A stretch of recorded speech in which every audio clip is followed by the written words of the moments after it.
You guys have been waiting for this. My PC versus Pistol's PC. Alright, so in this video, we're going to put my computer head-to-head with Pistol's computer. Now, Pistol decided to go all AMD. She's got the AMD 9590 and the AMD R9 290X, the one from Sapphire. It's like probably my favorite R9 290X. It's got the Tri-X cooling unit on there. I actually really like that thing. And then for me, I've got the 780 Ti from EVGA, and mine, it's the Superclocked edition with the ACX cooling unit, and I love that ACX cooling unit. So that's what we're working with. As far as the rest of the system, it's very similar. And you guys can just go watch those videos. Pistol's rig. My rig. How about that? Now, my rig is a bit more expensive. So keep that in mind while we're looking at these benchmarks. And should we just jump right into the freaking benchmarks? You guys have been asking for productivity benchmarks for a long time. So what we did was we took the original Kill Your Console video. It's like 18, 19, 20 minutes, somewhere in that range. And we rendered it out, took the project, rendered it out on my machine and on her machine.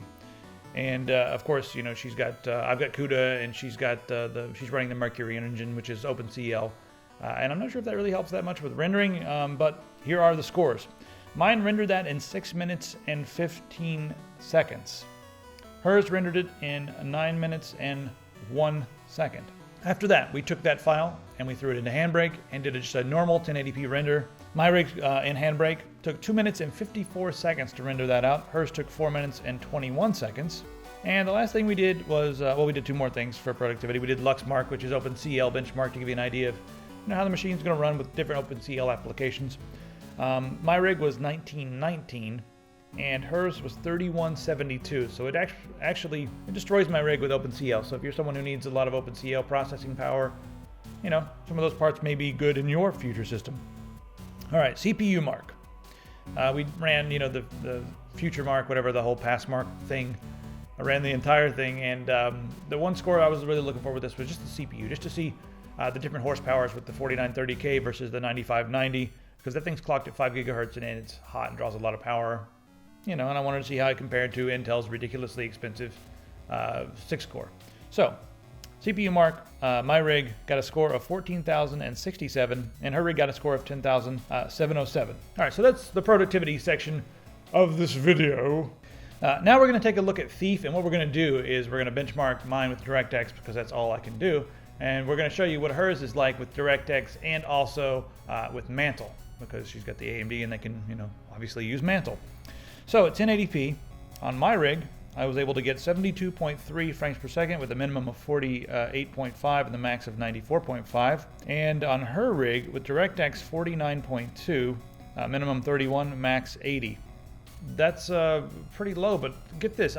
This is kind of blows my mind, because I always thought that the faster CPUs would not benefit as much, or the faster rigs, I just didn't think they would benefit as much from Mantle. But turn Mantle on in her machine at 1080p. And 20 extra frames per second, 69.1 FPS, minimum 54, max 95. Pretty big jump for Mantle. Damn. All right, 1440p on my rig in Thief, 51.5 frames per second, minimum 37.5, max 71.8. And in her rig, it was 43.0, minimum 30, and max 59. Turn Mantle on, 47.9. Minimum 35.6 and maximum 68. So Mantle really did help quite a bit. Not so much in the 1440p, but 1080p Mantle really, damn. All right, let's move right along and talk about BioShock. On my rig, 1080p, everything's maxed out, of course, 85.48, and on Pistol's rig, BioShock 1080p, 69.88. My rig 1440p, 68.60, and hers 1440p, 54.4. Crysis 3 on my rig, 1080p, 40.3 frames per second, and on Pistol's rig, 49.92 frames per second. 1440p on my rig, 24.48 frames per second, and on her rig, 1440p, 33.56 frames per second. You won in Crysis. Metro, last light, 1080p on my rig, 50.26 frames per second. On hers, 45 even. Metro last light, 1440p on my rig, 33.39 frames per second. Dropped all the way down to 13. I think it was during a loading, but I'm not sure. On her rig, it is 28.71 frames per second. Okay, Trine 2, 1080p on my rig, 99.20 frames per second. And on her rig, 96.88 frames per second. 1440p, mine was 62.42 frames per second. 1440p on her rig, 58.56 frames per second. All right, the last benchmark we did is Valley. Nice canned benchmark. It's very pretty and soothing. I like to do Valley. All right, 1080p on my rig, 70.7 frames per second. 1080p on Pistol's rig, 58.9 frames per second. 1440p, my rig, 44.6 frames per second.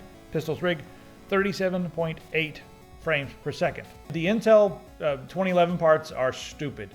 And you guys know, if you're building like a machine and price is no option, you're probably going to go for, you know, the Intel 6 cores, and maybe even the new stuff that's coming out on the X99 platform that's top secret that I'm not allowed to talk about yet. Maybe you'll go for one of those. The R9 290X especially has a place in the market. The 9590, does that have a place in the market? I don't think so. I don't think the 9590 has a place in the market. We got it because what the hell, it was on sale, and you know we can, and it's also, we did it almost for the lulz, right? You're like, hey, I've got an 8350 and a 9590 will work in this motherboard. It's on sale. And your brother really wanted that 8350. So how's it working out, man? I think he killed it already. No. Yeah. What, he melted it rendering? He killed it like a month later. That thing worked for you for like a year, and then he's gonna kill it in a month. It was like his third one. Oh, her brother renders like crazy, like 24 hours a day. What was he using, stock cooler? No, he's probably water cooling, I bet. I don't even know. He'll probably tell us in the comments what he was using. So anyway, 8350 is almost as fast as a 9590. The 9590 is essentially a really nice 8350 that can hit 5 gigahertz guaranteed out of the box. You can overclock these a little bit, but I wouldn't do it. They're hot enough as it is. I mean, you can, if you really want to do it, get like a Swift Tech or something like that. You can do it, but yeah. Yeah, and one other thing that's interesting, she is using a Noctua air cooler. It's the, well, you guys can watch her video, NHD14. So that one does have 2 large fans on it, but it's a large heatsink, but it is whisper quiet. We had a water cooling unit in there. We pulled it out because it was just too loud. It needed, as far as the RPM goes, it was just too loud, man. But the Noctua is like stupid silent. And yeah, it works just fine. It does not crash. It never overheats. I totally endorse my parts. Wouldn't buy a 9590 again. Yeah, 8350 is where you should go. Plus the 8350, the price performance ratio just way ramps up. And I'm going to say this, price to performance, you are going to get more with an 8350 than you are with, you know, something like my rig. My rig's still faster. It's just more expensive pepperoni.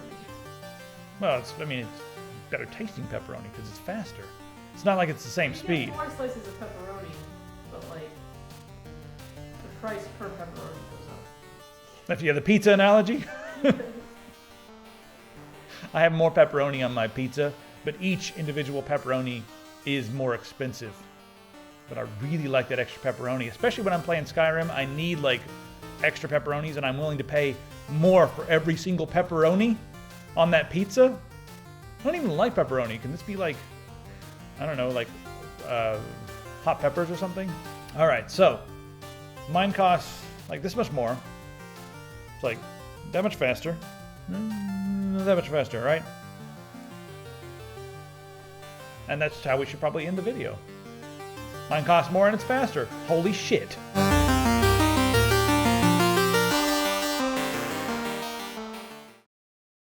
All right, Crysis 3, 1080p on my rig. Mine.